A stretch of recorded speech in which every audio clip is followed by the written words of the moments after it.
Hey, I'm Jade, and this is how my life has been. Since I used to get tons of hate comments on my old videos, which I've had to delete, this is how my life has been. And before that,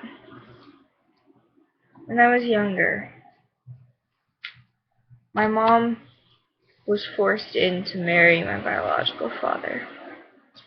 My biological father ended up raping me, beating my mom up, and then locking me away, taking me from my mom, kicking my mom out of the house, and not letting me see her again. Then my mom called in the police. Police didn't believe her until my dad was not active for a while, and they heard screams and cries coming from his freaking area and house. Police kicked it in, especially my door, kicked the whole house in. My dad was no longer nowhere to be found. I was locked in a room with it had this little lock thing where it's like there's a bulb, you can't open it from the inside. You can't open it from the outside. The police ended up breaking that lock and trying to get me out.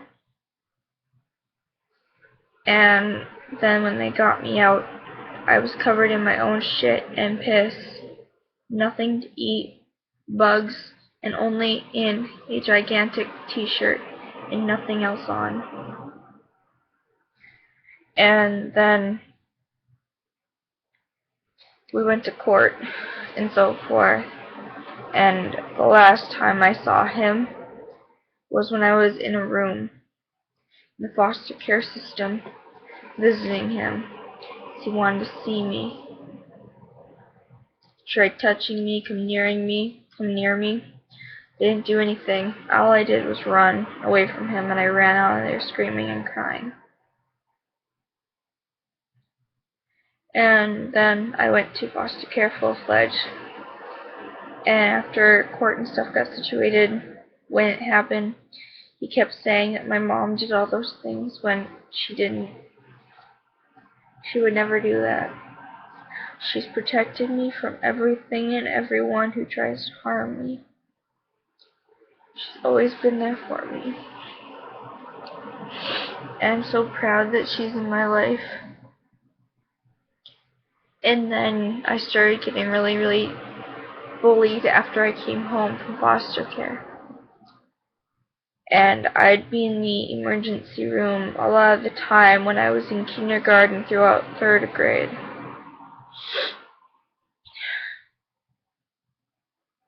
Because I'd get rocks thrown at my head. Teacher tried to chokehold me. And a lot of the teachers cussed and swore. And then I almost got gunned down at school. Kid pulled a gun on me. And I ended up running to the teacher. Teacher didn't do shit, just took away the gun and sent him off. And then she told me that I was a snitch and I should fucking kill myself. And then I started to believe that. I used to self-harm after that. I was in the mental hospital 21 times altogether, outpatient and an inpatient. After I was done at the mental hospitals, I went to a treatment center, but we're not going to talk about that yet. After that, when I was 10, I was raped again, but it was only like my 15th time at the mental hospital. In that period of time, I've tried to hang myself. And then it just was repetitive rape. And my mom didn't believe me. And then when my mom totally lashed out at him, she totally lashed out at him, he confessed to my mother. Mom recorded it, sent it into the police, and so on. And I'm a child with autism, schizoaffective disorder, and I have ADHD. I'm on many medications, and I still think about self-harm, but I'm holding myself back on doing it. I'm trying to get help. I go to therapy. Back onto my life story. After that, I was put into a mental hospital again after that because my mom thought I needed it for extra help. Didn't help. I was called the skank and a whore by my therapist at the time. Not gonna give her any names because it's not needed, and I don't want lawsuits on it because it's not really needed.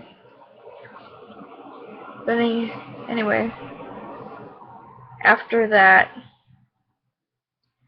I ended up having issues with social skills.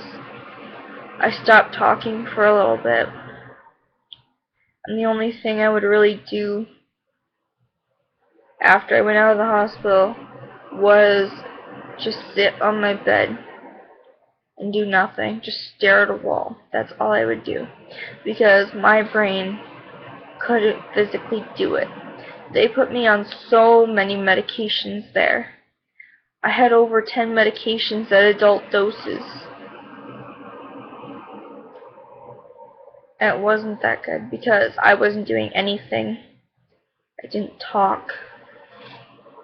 I didn't move. I just sat on my bed or I'd sleep because there was really nothing to do.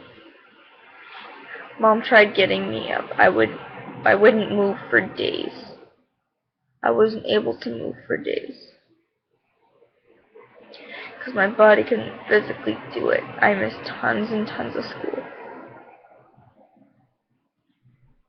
Then after so many times being there after that, I went to treatment because I tried to decapitate myself. Using a butcher's knife, the cutting board, and ended up getting a gash at the back of my head here. They stitched it up pretty good. And they ended up fucking up my pee samples and so forth that they did for drugs and stuff with a patient who did drugs and so on. Then they had to redo it over and over again because I would be so dehydrated. Then I got basically brutally beaten up. I didn't get punched and stuff. I ended up getting tripped down the stairs. I got a freaking soccer ball thrown at my head. It was like chucked at my head. People would basically call me a skank and a whore and a fucking fake and told me I don't belong to be on this earth and shit like that. They told me I was retarded. The teachers there, they basically failed me because I didn't do what they asked me to do. They wanted me to go through one door and then go through one door to get into one classroom and through the other door into another classroom. Because they didn't like it that I would go through the same door over and over again because I didn't remember. And then the teacher, just didn't care because I tried to tell her that I keep forgetting. She kept me on the same level since we had a level system there. She told me I was retarded, and only a few people stood up to her. One girl, she's like my best friend. Well, in my heart, she's my best friend. I don't know her anymore. Only knew her in treatment. I knew a few other people. There's a lot of awesome people there, but there were also a lot of messed up people there. But hey, what do you expect in a treatment center? So I pulled through it. I tried to smile every day. I did what I could to survive that area. I had issues with voices. They put me on an antipsychotic, ended up upping it twice. and it didn't really help because they'd have my mom not cancel, but then they told me it was canceled, and then she'd come and they say, oh, we thought it was canceled because it says it was canceled, or it wasn't scheduled at all, when it clearly said on a piece of paper that it was scheduled. It happened for about 2 weeks. I left in September. I think it was the 1st of September. Actually, it was the 30th of August, and I was at home on the 1st of September. I sort of talk about this without crying. Then I ended up having issues with not staying inside, I guess, and then I'd have issues with like kind of talking back, but my mom would call it talking back when I gave her my opinion. I was doing good for a couple months, and then things started getting hard because my mom didn't know that I was sick and dealing with a stomach bug that lasted for almost 3 months. They hospitalized me again. They put a IV in my back. They put one right here in my wrist and my hand, and both those veins bursted. They tried over 5 times in my hand and then 3 times in my wrist. They all bursted. They ended up putting it in my back. It kept me awake for 2 nights straight. Then they tried again in my other hand. It worked for a little while, but then it didn't work after I was about to leave because my vein busted and I got a really bad bruise. Then in December, it was near Christmas time, I met one of my cousins who had, he was my married cousin, I'm thinking, my in-married cousin who's married into the family, and he now continuously stalks me because he has an obsession with me.